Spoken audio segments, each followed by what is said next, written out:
जय हिंद प्यारे साथियों, नमस्कार। स्वागत है आप सभी का भारत के नंबर 1 और सबसे विश्वसनीय platform Bihar board arts Vidyakul channel पर। मैं आजादी सर अपने पॉलिटिकल साइंस विषय के साथ आप लोग के समक्ष उपस्थित हूं। साथ ही आशा और विश्वास करूंगा आप सभी लोग शानदार, जबरदस्त और जिंदाबाद होंगे बेटा। जहां भी होंगे मस्त होंगे, पढ़ाई लिखाई कर रहे होंगे। बेटा देखिए, आज की जो टॉपिक हमारी बड़ी इंपॉर्टेंट है, बड़ी दिलचस्प, बहुत जबरदस्त है। अगर हम कहें एक शब्दों में तो यह सोवियत संघ की अगर बात करते हैं तो ये बहुत इंपॉर्टेंट टॉपिक हो जाती है। सोवियत संघ क्या है, सोवियत संघ के बारे में हम आपसे बात आज करने वाले हैं बेटा। तो देखिएगा, हम आपसे सोवियत संघ के बारे में जब चर्चा कर रहे होते हैं बेटा, तो सोवियत संघ के बारे में हम आपसे चर्चा करेंगे। ठीक है, आज हम क्या बात करेंगे बेटा, तो हम कहेंगे कि सोवियत संघ। सोवियत संघ के अंतर्गत हम आपको ये कहते हैं कि ये जो यूएसएसआर है, ये यूएसएसआर की जब बात होती है बेटा, तो यूएसएसआर के अंतर्गत हमारी जब चर्चा होती है तो हमने इसके पहले वाले चैप्टर में आपको शीत युद्ध पढ़ा दिया था। हमने क्या पढ़ाया था बेटा, इसके पहले हमने आपको क्या पढ़ा दिया था बेटा, हमने इसके पहले शीत युद्ध पढ़ा दिया था, जिसे क्या कहते हैं, जिसे कोल्ड वार कहते हैं। ठीक है, शीत युद्ध के दौरान बेटा हमने आपको एक बात बताई थी, शायद आपको ये बात अच्छे तरीके से पता ही होगी, है ना।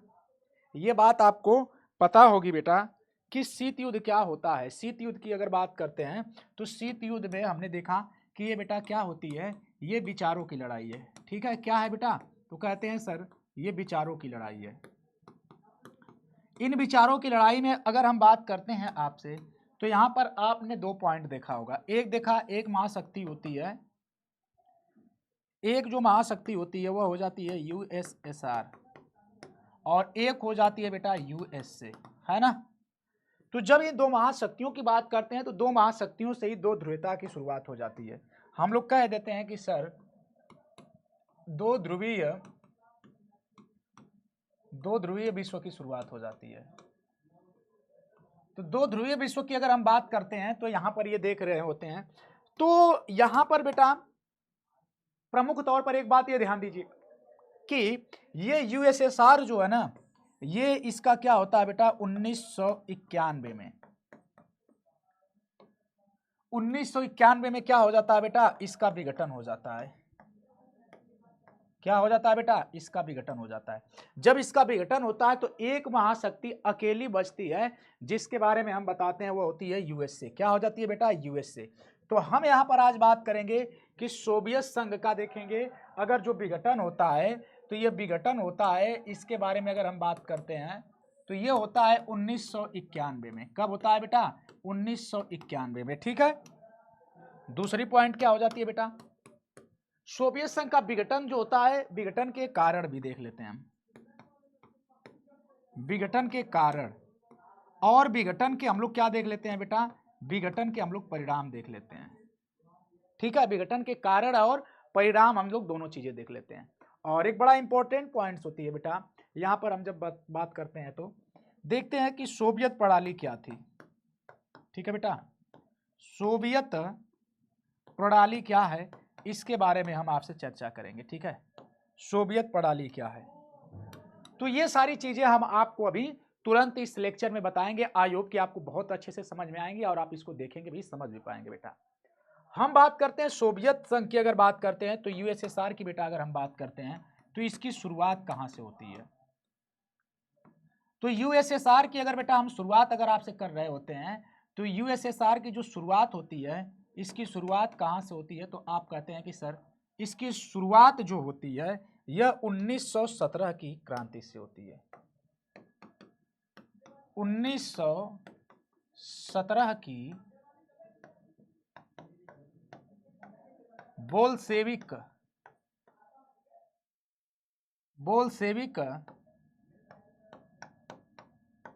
क्रांति।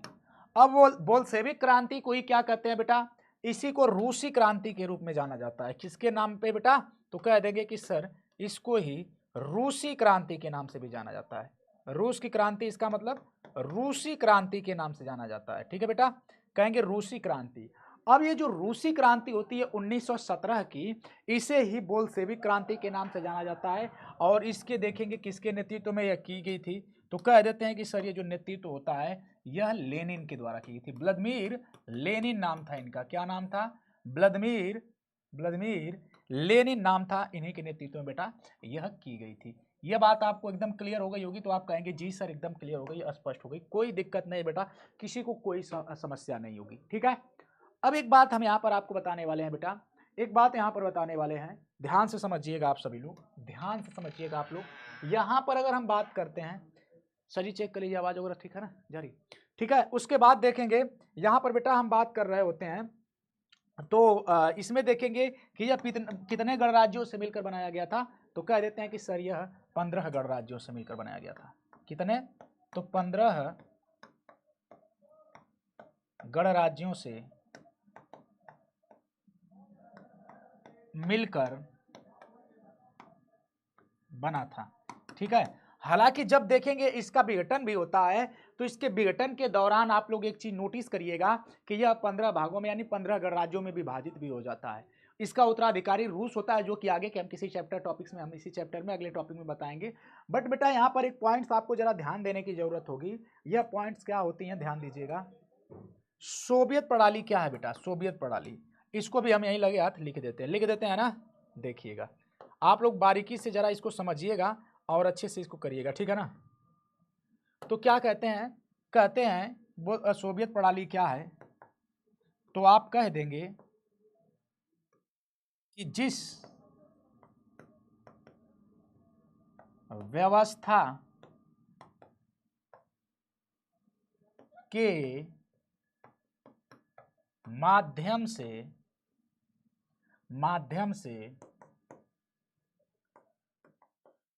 सोवियत संघ ने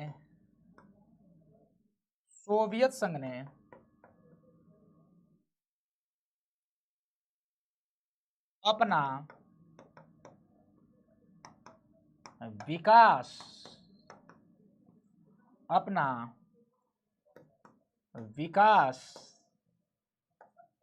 किया था, उसे सोवियत प्रणाली कहते हैं। उसे क्या कहते हैं?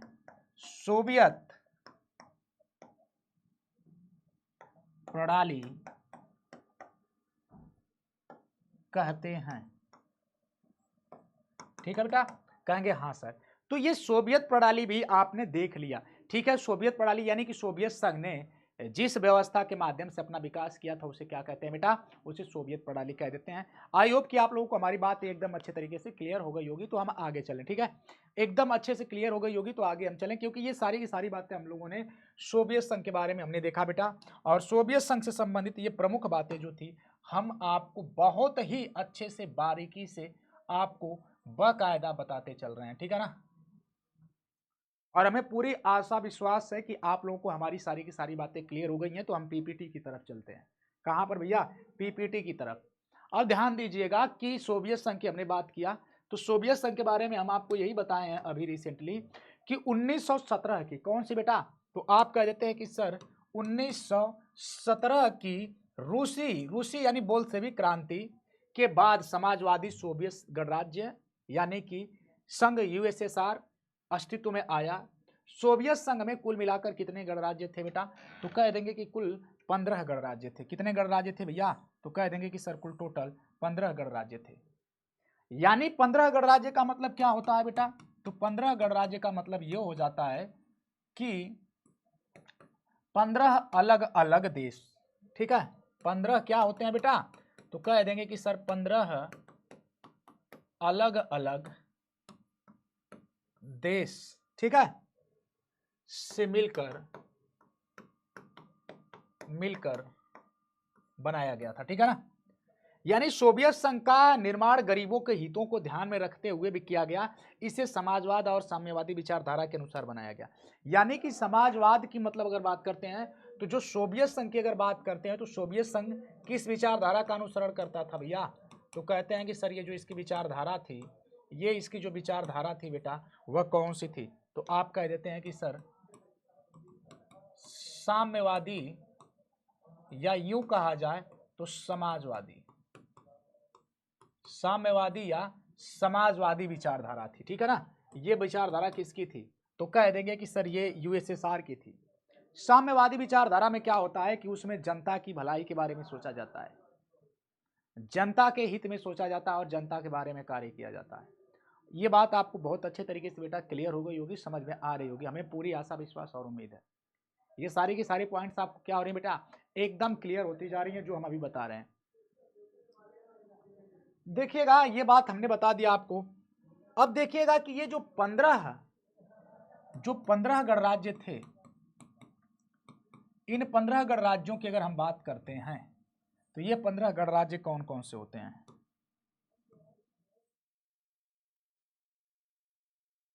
कहते हैं कि 15 गणराज्य आप लोग देखते चलिएगा बेटा। रूस, Ukraine, Georgia, Belarus, Uzbekistan, Armenia, Azerbaijan, Kazakhstan, Tajikistan, Turkmenistan, Moldova, Kyrgyzstan और उसके बाद लाटविया, लिथुनिया, एस्टोनिया, ये सभी देखेंगे कि सोवियत संघ के ये 15 गणराज्यों से, इन्हें 15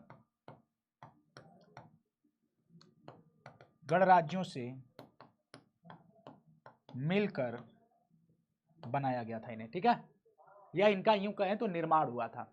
किसका बेटा? तो कह देंगे कि सर यूएसएसआर का या सोवियत संघ का, जिसे हम कहते हैं, क्या कहते हैं भैया? सोवियत संघ का। सोवियत संघ, या इसी को हम लोग क्या कह लेते हैं बेटा? इसी को हम लोग यूएसएसआर कह लेते हैं, ठीक है ना? क्लियर होगी बात?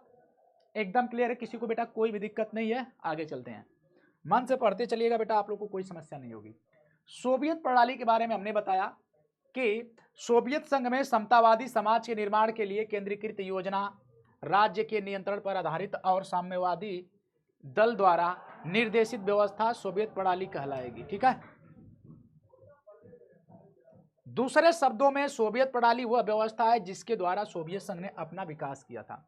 यानी कि सोवियत प्रणाली के बारे में अगर कहा जाए बेटा, तो सोवियत प्रणाली क्या है? तो आप सीधे तौर पर कह देंगे कि सोवियत प्रणाली जो है, सोवियत प्रणाली क्या है? यानी कि जिसके माध्यम से सोवियत संघ ने क्या किया था? यूएसएसआर द्वारा विकास किया गया था, या यूं कहेंगे जिस व्यवस्था के माध्यम से सोवियत संघ ने अपना विकास किया था, वह क्या होती है बेटा? सोवियत प्रणाली हो जाती है, जो कि सोवियत प्रणाली के बारे में हमने अभी आपको बता दिया, बाकायदा आपने देख लिया, ठीक है बेटा। तो ये सोवियत प्रणाली के बारे में हमने आपको बताया, हमें पूरी उम्मीद है कि आपने देखा होगा। अब सोवियत प्रणाली की क्या विशेषताएं थी? सोवियत प्रणाली की विशेषताओं के बारे में बात करेंगे। तो बेटा सोवियत प्रणाली जो होती है उसकी विशेषता ये थी कि सोवियत प्रणाली पूंजीवादी व्यवस्था का विरोध करती थी।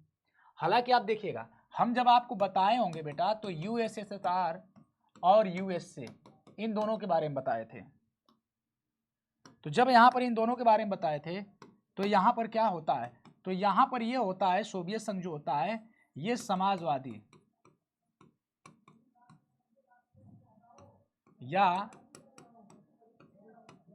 साम्यवादी व्यवस्था पर आधारित होता है, ठीक है। और यूएसए की अगर बात करते हैं तो यह किसको बढ़ावा देता है बेटा? तो ये कह देंगे आप कि सर ये पूंजीवाद को बढ़ावा देता है। किसको देता है भैया? तो कहेंगे कि सर ये पूंजीवाद को बढ़ावा देता है। तो अब इन दोनों के बीच में क्या बना रहता है? इन दोनों के बीच में टकराव बना रहता है। क्या होता है भाई? तो कहेंगे कि सर इन दोनों के बीच में क्या रहता है भाई? टकराव बना रहता है, ठीक है। तो ये एक दूसरे के परस्पर क्या होते हैं? ये एक दूसरे के परस्पर विरोधी हो जाते हैं। तो जो समाजवाद को अपनाता है वो पूंजीवाद का विरोध करेगा, जो पूंजीवाद का अनुसरण करता है वो समाजवाद का विरोध करेगा। तो यानी कि जो सोवियत संघ होता है, ये सोवियत संघ की अगर बात करते हैं तो सोवियत संघ क्या करता है बेटा? ये सोवियत संघ जो होता है, यूएसएसआर जिसे सोवियत संघ कहते हैं, ये समाजवाद का समर्थन करता था। ये समाजवाद का समर्थन करता था। जब समाजवाद का ये समर्थन करता था तो पूंजीवाद का विरोध करता था। यूएसएसआर देखेंगे किसका समर्थन करता था? पूंजीवाद का करता था। जब ये पूंजीवाद का समर्थन करता है तो समाजवाद का विरोध करेगा, है ना। तो ये यूएसएसआर और उसके बाद यूएसए के बारे में हम आपको बता रहे हैं, जो कि आप देख पा रहे हैं। और बेटा आप बहुत अच्छे से इन चीजों को समझ भी पा रहे होंगे, हमें पूरी आशा और विश्वास है। तो सोवियत प्रणाली पूंजीवाद व्यवस्था का विरोध तथा समाजवाद के आदर्शों से प्रेरित थी। सोवियत प्रणाली में नियोजित अर्थव्यवस्था थी। नियोजित अर्थव्यवस्था का मतलब क्या होता है बेटा? तो नियोजित में ये होता है, देखिएगा नियोजित में अगर बात करते हैं तो हमारे भारत में भी जो नियोजित विकास की अगर बात करते हैं तो वह कहाँ से ली गई है? तो ये सोवियत संघ से ही ली गई है। नियोजित विकास का मतलब क्या होता है? नियोजित विकास का मतलब ये होता है बेटा कि इसका मतलब ये होता है अर्थात योजनाबद्ध तरीके से, योजनाबद्ध तरीके से विकास करना, ठीक है ना। यानी कि योजनाबद्ध, जैसे भारत में आपने देखा होगा कि पंचवर्षीय योजनाएं आती रही हैं, तो योजना बनाने के लिए जैसे कोई टारगेट लक्ष्य निर्धारित कर देना और उसके अकॉर्डिंग चलना, ठीक है ना। तो ये होती है बेटा योजनाबद्ध तरीका होता है।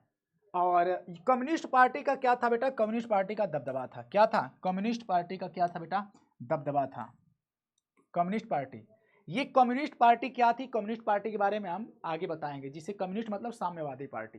कम्युनिस्ट पार्टी का मतलब क्या होता है बेटा? कम्युनिस्ट पार्टी जो थी इसकी स्थापना कब हुई थी? ये पार्टी क्या थी, कैसे होती है? कम्युनिस्ट पार्टी के बारे में हम जब आपको बताएंगे तो ये कम्युनिस्ट पार्टी या साम्यवादी पार्टी, इसके बारे में हम आपको बताएंगे बेटा। जब आगे के चैप्टर्स आएंगे वहां पर इसके बारे में बाकायदा लिखा गया है और बताया गया है कि साम्यवादी पार्टी क्या थी, इसकी स्थापना कब होती है, कैसे होती है। इन सभी मुद्दों पर भी हम वहां पर आपसे चर्चा कर लेते हैं बेटा, ठीक है। आइए देख लेते हैं आगे। न्यूनतम जीवन स्तर की सुविधा थी, उन्नत संचार प्रणाली थी और मिल्कियत का प्रमुख रूप राज्य का स्वामित्व, उत्पादन के साधनों पर राज्य का नियंत्रण। जो उत्पादन के साधन थे बेटा, उत्पादन के साधन पर राज्य मतलब क्या होता है बेटा? राज्य यानी कि सरकार का नियंत्रण होता है। राज्य का मतलब सरकार का नियंत्रण, ठीक है। ये बात आप समझ गए होंगे, राज्य का नियंत्रण या सरकार का नियंत्रण। दूसरी बात, एक बात ध्यान दीजिएगा बेटा आप सभी लोग, कि जब हम बात कभी करते हैं कि नहीं, बताइए कि प्रमुख तौर पर ये जो विचारधारा की लड़ाई थी, शीत युद्ध थी, इसके जो परिणाम होते हैं, इसके विघटन के कारण क्या होते हैं, ये भी सारी चीजें हमें जानना जरूरी होता है ना। तो यहां पर हम जब आपसे बात कर रहे होते हैं तो हम बात करते हैं जैसे सोवियत संघ का विघटन हो जाता है। क्या होता है बेटा? सोवियत संघ का विघटन होता है। और जब सोवियत संघ का बेटा विघटन होता है तो ये सोवियत संघ का विघटन कब हो जाता है? तो कहेंगे कि 1991 में होता है, ठीक है ना। तो इसका कारण क्या था, इसके बारे में हमें समझना है। आखिर क्यों सोवियत संघ का विघटन हुआ, हमें यह भी देखना है कि इसके आखिर परिणाम क्या थे, इसके परिणाम को देखना है। और हमें क्या देखना है, इसके देखेंगे कि क्या प्रभाव पड़े, ठीक है। इन सभी बातों को हम लोगों को देखना है। हालांकि आगे की जो चैप्टर्स, इस चैप्टर के जो आगे के टॉपिक्स हैं वहां पर जब हम बेटा बात करते हैं तो जैसे आप देख लेते हैं, जैसे आप बर्लिन की दीवार देखते हैं, बर्लिन की दीवार के बारे में हम बात करेंगे आपसे कि बर्लिन की दीवार क्या है। तो बर्लिन की दीवार कब बनाई गई थी, ये किसका प्रतीक है, ये प्रतीक किसका है, साथ ही साथ बर्लिन की दीवार को कब बनाया गया, कब ढाया गया। तो बर्लिन की दीवार के बारे में भी हम बताएंगे। जैसे ये 1961 में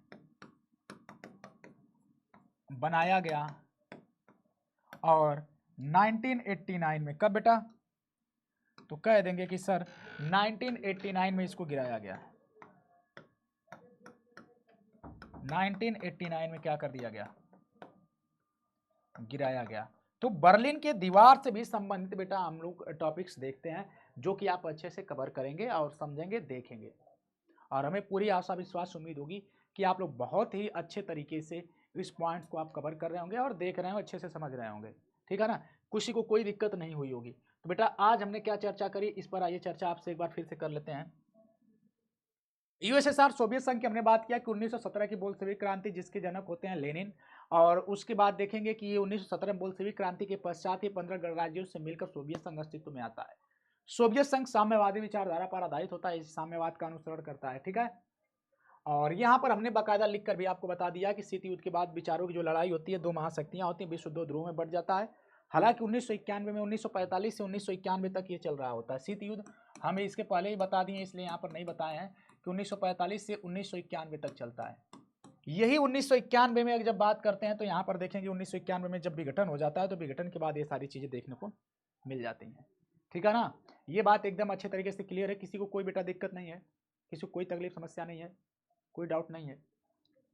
तो ये बात हो जाती है, दैट्स क्लियर, एकदम क्लियर हो गई। अब उसके बाद सोवियत प्रणाली क्या होती है, तो सोवियत प्रणाली के बारे में हमने बताया कि जिस व्यवस्था के माध्यम सोवियत संघ ने अपना विस्तार किया था वह सोवियत प्रणाली के अंतर्गत जाना जाता है। सोवियत प्रणाली ये व्यवस्था होती है जिससे सोवियत संघ ने अपना विस्तार किया था, या यूं कहें तो विकास किया था, ठीक है। ये बात आपको हमने बता दिया। ये 1917 की बोल्शेविक क्रांति के बारे में, लेनिन के बारे में हमने आपको बता दिया। 15 गणराज्य जो होते हैं, 15 गणराज्यों में देखेंगे 15 गणराज्यों का हमने नाम रख दिया, बता दिया यहाँ पर कि 15 गणराज्य कौन कौन से थे। और सोवियत प्रणाली के बारे में तो हमने बता ही दिए आपको, लिख कर भी बता दिया, पीपीटी के माध्यम से भी बता दिया। हमें पूरी उम्मीद है कि आपको अच्छे तरीके से समझ में आ रहा होगा बेटा, बहुत अच्छे से। और सोवियत प्रणाली की जो विशेषताएं थी, सोवियत प्रणाली की विशेषताओं के बारे में हमने बताया कि ये नियोजित विकास पर आधारित थी। नियोजित विकास का मतलब ये होता है क्रमिक तौर पर विकास करने की बात की जाती है। क्रमिक तौर पर विकास करने का मतलब ये हो जाता है बेटा कि मतलब कि विधिवत तरीके से, जैसे हमारे भारत में पंचवर्षीय योजनाएं चलती रही हैं, ये क्या होता है, हमारे भारत की नियोजित विकास की जो राजनीति होती है, नियोजित विकास करने की जो बात कही जाती है, वह कहाँ से प्रभावित होती है, तो वह सोवियत संघ से वह बात प्रभावित हुई थी, ये भी होती है। तो सोवियत प्रणाली पूंजीवाद व्यवस्था का विरोध और समाजवाद के आदर्शों से प्रेरित थी। सोवियत प्रणाली में नियोजित अर्थव्यवस्था थी, ये बात हमने बता दी, ये सारी की सारी चर्चाएं हमने कर दिया। कि देखेंगे कि यूएसएसआर जो होता है वो किसका समर्थन करता है, यूएसए जो होता है यूएसए पूंजीवाद का समर्थन करता है, यूएसएसआर जो होता है साम्यवाद या समाजवाद का। ये सारी की सारी बातें आपको हमने बता दिया। और सोवियत संघ का विघटन जो होता है 1991 में होता है, कारण क्या था, परिणाम क्या था, और उसका देखेंगे कि प्रभाव क्या पड़ा, ये सब बातें भी हम करेंगे आगे की वीडियोज़ में, क्लासेज में। और बर्लिन की दीवार के बारे में हम बात करेंगे, बर्लिन की दीवार कब बनाई गई थी, कब गिराई गई थी, देखेंगे। ये सब बातें भी बर्लिन की दीवार से संबंधित हो जाती है। तो आई होप कि आपको ओवरऑल ये चैप्टर बहुत अच्छा लगा होगा, बहुत अच्छे समझ में आया होगा और पसंद भी आया होगा। तो हम इस क्लास को अभी के लिए, इस वीडियो को यहीं पर रोकेंगे, और बाकी की अगली वीडियो फिर ऐसे ही मिलते रहेगी। हमें पूरा आशा नहीं, विश्वास है, पूरा भरोसा है कि आप लोग को ये वीडियो बहुत अच्छी लगी होगी और बहुत अच्छे तरीके से आप लोग इसको पसंद भी कर रहे होंगे, ठीक है ना। तो जब आगे हम मिलेंगे तो ऐसे ही फिर किसी और वीडियो में हमारी मुलाकात होगी। आप लोग अच्छे से पढ़िएगा, रिवीजन करते रहिए, एक अच्छा नोट्स बनाते रहिए, क्योंकि अभी से अगर आप नोट्स बनाते जा रहे हैं ना तो बेटा ये आपके लिए आगे बहुत ही शानदार साबित होगा। क्योंकि जब प्यास लगती है तो कुआं नहीं खोदना चाहिए, पहले से कुआं खोद कर रखे रहना चाहिए, जिससे कि आपको आगे कोई समस्या ना हो, आगे आपको कोई दिक्कत ना हो, ठीक है बेटा। तो हमें पूरी आशा विश्वास है, इसी आशा विश्वास उम्मीद के साथ आज की क्लास को हम बेटा यहीं तक रोकना चाहेंगे। जब मुलाकात होगी तो हम आगे कंटिन्यू करेंगे। एक बार जरूर अगर क्लास अच्छी लगी तो एक बार लाइक करके कमेंट में जरूर बताइएगा आपको क्लास कैसी लगी है, ठीक है। एक बार कमेंट जरूर करेंगे, बाकी फिर जब मिलते हैं तो आगे हम इसको कंटिन्यू करेंगे, ठीक है। तब तक के लिए आप सभी को बाय बाय बेटा, love you all, take care, जय Hind, thank you so much, all the best.